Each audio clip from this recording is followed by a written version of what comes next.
All right, this week's sermon snippet, this little preview, we're going to be in 2 Corinthians 9, and it's a famous passage in here, and it's probably because it's been used by charlatans and hucksters and just those that peddle the gospel for profit.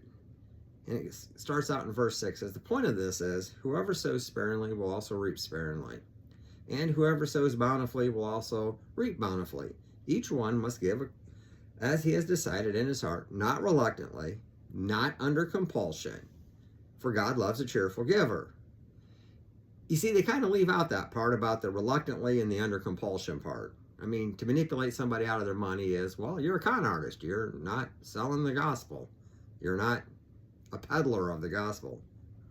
We're to be teaching the gospel, preaching the gospel, helping people to understand the gospel, helping people to live a transformed life. And yes, the Bible does talk a lot about how we handle our money. But this passage relates to our talent and our time as well as our checkbook.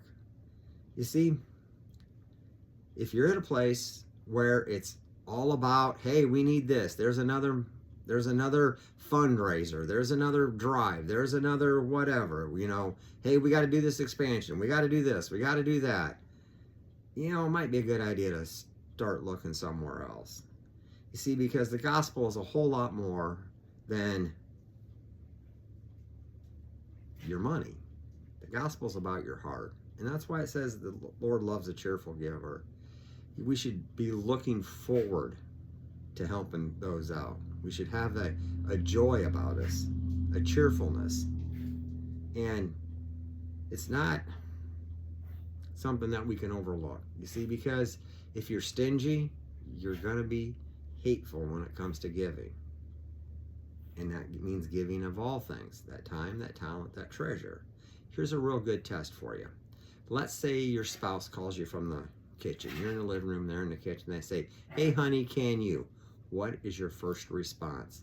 Is it drudgery? Then you know for sure if you're a cheerful giver, or if you're like most married couples and you're just like, oh, great, here we go again. All right, we'll see you guys Sunday.